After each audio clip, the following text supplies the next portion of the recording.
ओम शांति। अज है 22/3/2022 दी साकार बाप दी मुरली। अज बाबा ने आख्या, मीठे बच्चे, जेकर बाप नाल मिलन मनाउणा है, पावन बनना है, तां सच्चे सच्चे रूहानी आशक बनो। एक बाप दे सिवाए किसे नूं भी याद नहीं करो। प्रश्न हैगा, ब्राह्मण जो देवता बनते हैं, उन्हां ब्राह्मणां दी पदवी देवतावां तो भी उच्ची हैगी, किवें? उत्तर हैगा, ब्राह्मण इस वक्त सच्चे सच्चे रूहानी सोशल वर्कर हैं। मनुक्खां दी रूह नूं पवित्रता योग दा इंजैक्शन लगाउंदे हैं। भारत दे डुੱਬੇ हुए बेड़े नूं श्रीमत नाल पार लगाउंदे हैं। निर्विकारी भारत नूं स्वर्गवासी बनाउंदे हैं। अजिही सेवा देवता नहीं करनगे, ਉਹ ਤਾਂ इस समां दे सेवा दी प्रालब्ध भोगदे हैं। इस लई ब्राह्मण देवतावां तो भी उच्चे हैं। गीत हैगा, साडे तीरथ न्यारे हैं। ओम शांति। बच्चियां ने गीत सुनिया। असी जो जीव आत्मावां हाँ, आत्मा अते शरीर, आत्मा नूं आत्मा अते शरीर नूं जीव आख्या जांदा है। आत्मावां आउंदियां हन परम धाम तो, इत्थे आके शरीर धारण करदियां हन। ਇਹ ਸਾਰੀਆਂ ਗੱਲਾਂ ਬਾਪ ਹੀ ਆ ਕੇ ਦੱਸਦੇ ਹਨ। ਹੁਣ ਇੱਥੇ ਇਸ ਕਰਮ ਖੇਤਰ 'ਤੇ ਜਿੱਥੇ ਆ ਕੇ ਅਸੀਂ ਪਾਉਟ ਵਜਾਉਂਦੇ ਹਾਂ, ਬਾਪ ਆਖਦੇ ਹਨ, ਮੈਨੂੰ ਵੀ ਪਾਰਟ ਵਜਾਉਣਾ ਹੈ। ਮੈਂ ਤਾਂ ਪਤਿਤਾਂ ਨੂੰ ਪਾਵਨ ਬਣਾਉਣ ਦੇ ਲਈ ਆਇਆ ਹਾਂ। ਇਸ ਸਮਾਂ ਇਸ ਪਤਿਤ ਦੁਨੀਆ ਵਿੱਚ ਇੱਕ ਵੀ ਪਾਵਨ ਨਹੀਂ ਹੈ। पावन दुनिया विच फिर एक भी पतित नहीं हुंदा। सतयुग त्रेता पावन दुनिया, द्वापर कलयुग पतित दुनिया आख्या जांदा है। पतित पावन बाप ही आके सब नूं सिक्ख्या दिंदे हन। हे आत्मावां, तुसी इस शरीर दे नाल 84 जन्मां दा पार्ट पूरा किता। उस विच आधा समा सुख ते आधा समा दुख पाया। दुख भी हौली हौली शुरू हुंदा है। हुण बहुत दुख हैगा। हुण बहुत तुसी दुख विच आ गए हो। आधा कल्प दुख दी दुनिया विच बितांदे हो। इस समा सब भ्रष्टाचारी हन। किसे दा भी योग बाप दे नाल नहीं है। आत्मावां अपने आप नूं भुल गईयां हन। हुण बाप बह समझाउंदे हन, जिवें आशिक माशुक हुंदे हन ना।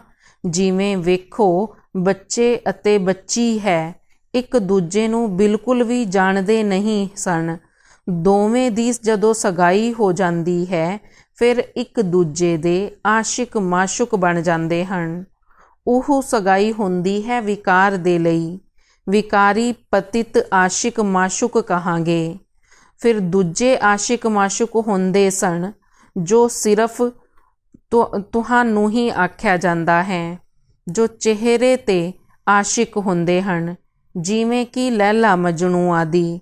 ਇੱਕ ਦੂਜੇ ਦੀ ਸ਼ਕਲ ਵੇਖਦੇ ਰਹਿੰਦੇ ਹਨ। ਉਹ ਵਿਕਾਰ ਵਿੱਚ ਨਹੀਂ ਜਾਂਦੇ। ਕੰਮ ਕਰਦੇ ਕਰਦੇ ਮਾਸ਼ੁਕ ਨੂੰ ਹੀ ਯਾਦ ਕਰਦੇ ਰਹਿੰਦੇ ਹਨ। ਜਿਵੇਂ ਮੀਰਾ ਦਾ ਵੀ ਮਹਿਮਾ ਕਹੀ ਜਾਂਦੀ ਹੈ। ਮੀਰਾ ਨੇ ਵੀ ਬਸ ਇੱਕ ਕ੍ਰਿਸ਼ਨ ਨੂੰ ਵੇਖਿਆ, ਉਹਨੂੰ ਹੀ ਵੇਖਦੀ ਰਹਿੰਦੀ ਸੀ ਤੇ ਖੇਡਦੀ ਰਹਿੰਦੀ ਸੀ। ਹੁਣ ਇਹ ਹੈ ਪਰਮ ਪਿਤਾ ਪਰਮਾਤਮਾ ਮਾਸ਼ੁਕ, ਜਿਸ ਦੀਆਂ ਅਸੀਂ ਸਭ ਆਤਮਾਵਾਂ ਆਸ਼ਿਕ ਬਣੀਆਂ ਹਾਂ। ਸਾਰੇ ਉਹਨਾਂ ਨੂੰ ਯਾਦ ਕਰਦੇ ਹਨ। ਆਸ਼ਿਕ ਬਹੁਤ ਸਨ, ਮਾਸ਼ੁਕ ਇੱਕ ਹੈ ਸਭ ਦਾ। ਸਾਰੇ ਮਨੁੱਖ ਮਾਤਰ ਉਸ ਇੱਕ ਦੇ ਆਸ਼ਿਕ ਹਨ। ਭਗਤੀ ਕਰਦੇ ਹਨ ਭਗਵਾਨ ਨੂੰ ਮਿਲਣ ਦੇ ਲਈ। ਭਗਤ ਹੁੰਦੇ ਹਨ ਆਸ਼ਿਕ, ਭਗਵਾਨ ਹੋਇਆ ਮਾਸ਼ੁਕ। ਹੁਣ ਮਿਲਣ ਕਿਵੇਂ ਦੋਵੇਂ? ਤਾਂ ਸਭ ਦਾ ਜੋ ਮਾਸ਼ੂਕ ਪਰਮਾਤਮਾ ਹੈ ਉਹ ਆਉਂਦੇ ਹਨ। ਹੁਣ ਆਏ ਹਨ ਆਪਣੇ ਅਤੇ ਕਹਿੰਦੇ ਹਨ, ਜੇਕਰ ਤੁਸੀਂ ਬੱਚਿਆਂ ਨੇ ਮੈਨੂੰ ਮਿਲਣਾ ਹੈ ਤਾਂ ਨਿਰੰਤਰ ਮੈਨੂੰ ਇੱਕ ਨੂੰ ਯਾਦ ਕਰੋ। ਮੇਰੇ ਨਾਲ ਯੋਗ ਲਗਾ ਕੇ ਮੇਰੇ ਹੀ ਆਸ਼ਿਕ ਬਣੋ। ਇਸ ਰਾਵਣ ਰਾਜ ਵਿੱਚ ਦੁੱਖ ਹੀ ਦੁੱਖ ਹੈ। ਹੁਣ ਇਸ ਦਾ ਵਿਨਾਸ਼ ਹੋਣਾ ਹੈ।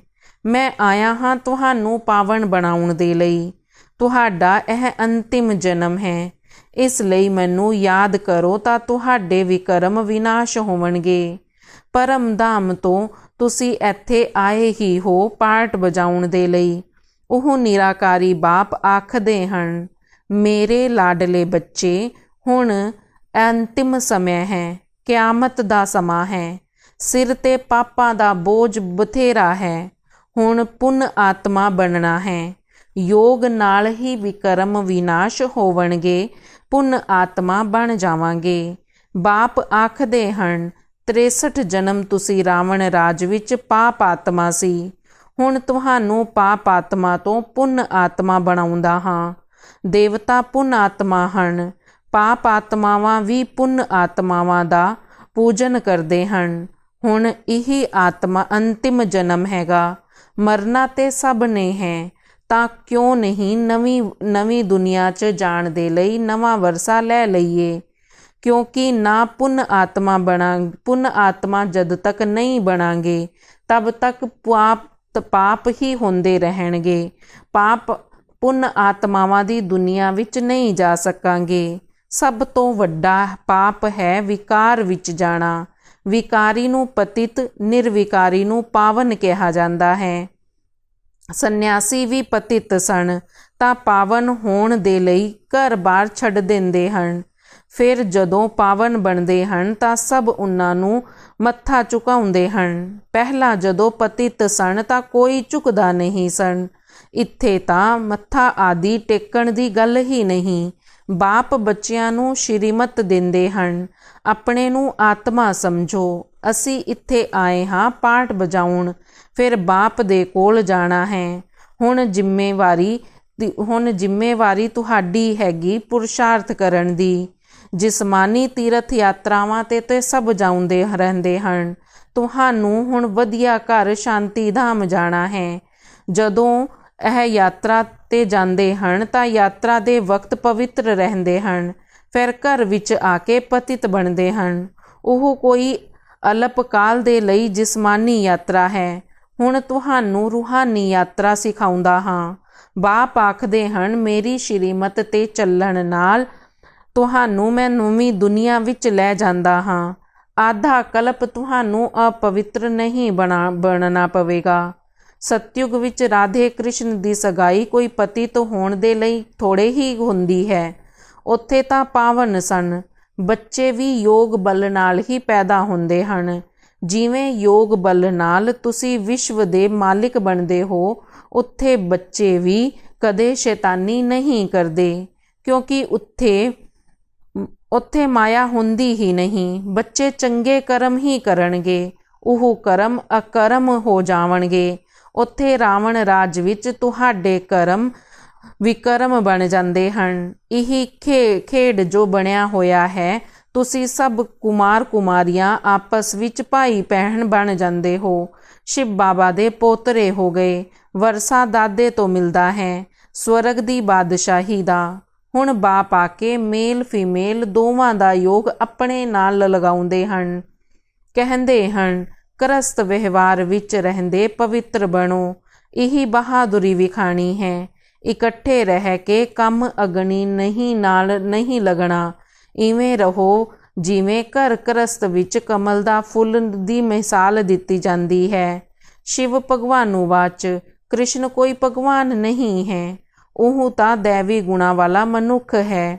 ਬ੍ਰਹਮਾ ਵਿਸ਼ਨੂੰ ਸ਼ੰਕਰ ਵੀ ਸੂਖਸ਼ਮ ਵਤਨ ਵਾਸੀ ਸਨ। ਬ੍ਰਹਮਾ ਦੀ ਪਦਵੀ ਵਿਸ਼ਨੂੰ ਤੋਂ ਉੱਚੀ ਹੈਗੀ, ਜਿਵੇਂ ਬ੍ਰਾਹਮਣਾਂ ਦੀ ਪਦਵੀ ਦੇਵਤਾਵਾਂ ਤੋਂ ਉੱਚੀ ਹੈ। ਕਿਉਂਕਿ ਇਸ ਸਮਾਂ ਤੁਸੀਂ ਰੂਹਾਨੀ ਸੋਸ਼ਲ ਵਰਕਰ ਹੋ। ਮਨੁੱਖਾਂ ਦੀ ਰੂਹ ਨੂੰ ਪਵਿੱਤਰਤਾ ਯੋਗ ਦਾ ਇੰਜੈਕਸ਼ਨ ਲਗਾਉਂਦੇ ਹੋ। ਤੁਸੀਂ ਹੀ ਇਸ ਭਾਰਤ ਨੂੰ ਸਵਰਗ ਬਣਾਉਂਦੇ ਹੋ। ਇਸ ਲਈ ਬਣਾਉਣ ਵਾਲੇ ਦੀ ਮਹਿਮਾ ਜਾਸਤੀ ਕੀਤੀ ਜਾਂਦੀ ਹੈ। ਭਾਵੇਂ ਤੁਸੀਂ ਹੀ ਦੇਵਤਾ ਬਣਦੇ ਹੋ, ਪਰ ਇਸ ਵਕਤ ਤੁਸੀਂ ਬ੍ਰਾਹਮਣ ਬਣ ਕੇ ਸੇਵਾ ਕਰਦੇ ਹੋ। ਦੇਵਤਾ ਰੂਪ ਵਿੱਚ ਸੇਵਾ ਨਹੀਂ ਕਰੋਗੇ, ਉੱਥੇ ਤਾਂ ਤੁਸੀਂ ਪ੍ਰਾਲਬਧ ਭੋਗੋਗੇ ਅਥਵਾ ਰਾਜ ਕਰੋਗੇ। ਤੁਹਾਡੀ ਸੇਵਾ ਹੈ ਨਿਰਵਿਕਾਰੀ ਬਣਨ ਦੀ, ਭਾਰਤ ਨੂੰ ਨਿਰਵਿਕਾਰੀ ਅਤੇ ਸਵਰਗ ਬਣਾਉਣ ਦੀ। ਇਸ ਲਈ ਹੁਣ ਤੁਹਾਨੂੰ ਸ਼ਾਸਤਰਾਂ ਆਦਿ ਦਾ ਮੈਂ ਆ ਕੇ ਸਾਰ ਸੁਣਾਉਂਦਾ ਹਾਂ। ਸ਼ਿਵ ਸ਼ਕਤੀ ਸੇਨਾ ਲੈਂਦਾ ਹਾਂ। ਤੁਹਾਨੂੰ ਹੀ ਸ਼ੇਰ ਤੇ ਸਵਾਰੀ ਵਿਖਾਈ ਜਾਂਦੀ ਹੈ। ਹੁਣ ਤੁਸੀਂ ਆਏ ਹੋ 5 ਵਿਕਾਰਾਂ ਤੇ ਜੀਤ ਪਾਉਂਦੇ ਹੋ, ਭਾਰਤ ਨੂੰ ਸਵਰਗ ਬਣਾਉਂਦੇ ਹੋ। ਇਹ ਉੱਚੀ ਸੇਵਾ ਹੋਰ ਕੋਈ ਨਹੀਂ ਕਰ ਸਕਦਾ। ਹੁਣ ਤੁਹਾਡੇ ਸ਼ਿਵ ਸ਼ਕਤੀਆਂ ਦੇ ਮੰਦਿਰ ਬਹੁਤ ਸਨ। ਮੁੱਖ ਹੈ ਇੱਕ, ਸ਼ਕਤੀ ਦੇਣ ਵਾਲਾ ਹੈ ਇੱਕ ਸ਼ਿਵ ਬਾਬਾ। ਮਹਿਮਾ ਸਾਰੀ ਉਹਨਾਂ ਦੀ ਹੈ। ਫਿਰ ਜੋ ਮਦਦਗਾਰ ਹੁੰਦੇ ਹਨ ਉਹਨਾਂ ਦਾ ਹੀ ਨਾਮ ਹੈਗਾ। ਹੁਣ ਬਾਪ ਆਕਰ ਨਵੀਂ ਦੁਨੀਆ ਰਚਦੇ ਸਨ। ਅੱਛਾ ਮਿੱਠੇ ਮਿੱਠੇ ਸਿੱਕਿਲ ਦੇ ਬੱਚਿਆਂ ਪ੍ਰਤੀ ਮਾਤ ਪਿਤਾ ਬਾਪ ਦਾਦਾ ਦਾ ਯਾਦ ਪਿਆਰ ਅਤੇ ਗੁੱਡ ਮਾਰਨਿੰਗ। ਰੂਹਾਨੀ ਬਾਪ ਦੀ ਰੂਹਾਨੀ ਬੱਚਿਆਂ ਨੂੰ ਨਮਸਤੇ। ਰੂਹਾਨੀ ਬੱਚਿਆਂ ਦੀ ਰੂਹਾਨੀ ਬਾਪ ਦਾਦਾ ਨੂੰ ਦਿਲ ਅਤੇ ਜਾਨ, ਸਿੱਖ ਅਤੇ ਪ੍ਰੇਮ ਨਾਲ ਨਮਸਤੇ ਨਮਸਤੇ ਨਮਸਤੇ ਜੀ। ਧਾਰਨਾ ਦੇ ਲਈ ਮੁੱਖ ਸਾਰ ਹੈ, ਗਿਆਨ ਚਿਤਾ ਤੇ ਬਹਿ ਸੰਪੂਰਨ ਪਾਵਨ ਬਣਨਾ ਹੈ। ਪਵਿੱਤਰਤਾ ਹੀ ਨੰਬਰ 1 ਹੈਗੀ, ਇਸ ਲਈ ਪਾਵਨ ਜ਼ਰੂਰ ਬਣਨਾ ਹੈ। ਪਾਵਨ ਬਣ ਪਾਵਨ ਦੁਨੀਆ ਦਾ ਹੱਕਦਾਰ ਬਣਨਾ ਹੈ। ਇਸ ਕਿਆਮਤ ਦੇ ਸਮੇਂ ਵਿੱਚ ਸਿਰ ਤੇ ਜਿਹੜਾ ਪਾਪਾਂ ਦਾ ਬੋਝਾ ਹੈ ਉਸ ਨੂੰ ਇੱਕ ਬਾਪ ਦੀ ਯਾਦ ਨਾਲ ਉਤਾਰਨਾ ਹੈ। ਪੁੰਨ ਆਤਮਾ ਬਣਨ ਦੇ ਲਈ ਸ੍ਰੇਸ਼ਟ ਕਰਮ ਕਰਨੇ ਹੈ। ਵਰਦਾਨ ਹੈਗਾ ਕੰਬਾਈਨਡ ਸਵਰੂਪ ਦੀ ਸ਼੍ਰੀਮਤ ਦੁਆਰਾ ਕੰਬਾਈਨਡ ਸੇਵਾ ਕਰਨ ਵਾਲੇ ਸਫਲਤਾ ਮੂਰਤ ਭਵ। ਜਿਵੇਂ ਸਰੀਰ ਅਤੇ ਆਤਮਾ ਕੰਬਾਈਨਡ ਹੈ, ਭਵਿਸ਼ ਵਿੱਚ ਵਿਸ਼ਨੂੰ ਸਵਰੂਪ ਕੰਬਾਈਨਡ ਹੈ, ਉਸੀ ਤਰ੍ਹਾਂ ਬਾਪ ਅਤੇ ਅਸੀਂ ਆਤਮਾ ਕੰਬਾਈਨਡ ਹਾਂ। ਇਹੀ ਸਵਰੂਪ ਦੀ ਸਮ੍ਰਿਤੀ ਵਿੱਚ ਰਹਿ ਕੇ ਸਭ ਸੇਵਾ ਅਤੇ ਸਭ ਆਤਮਾਵਾਂ ਦੀ ਸੇਵਾ ਨਾਲ ਕਰੋ ਤਾਂ ਸਫਲਤਾ ਮੂਰਤ ਬਣ ਜਾਵਾਂਗੇ। ਇਵੇਂ ਕਦੀ ਨਹੀਂ ਕਹੋ ਕਿ ਸੇਵਾ ਵਿੱਚ ਬਹੁਤ ਬਿਜੀ ਸੀ, ਇਸ ਲਈ ਸਵ ਦੀ ਸਥਿਤੀ ਦਾ ਚਾਰਟ ਢਿੱਲਾ ਹੋ ਗਿਆ। ਇਵੇਂ ਨਹੀਂ, ਜਿਵੇਂ ਸੇਵਾ ਕਰਨ ਅਤੇ ਵਾਪਸੀ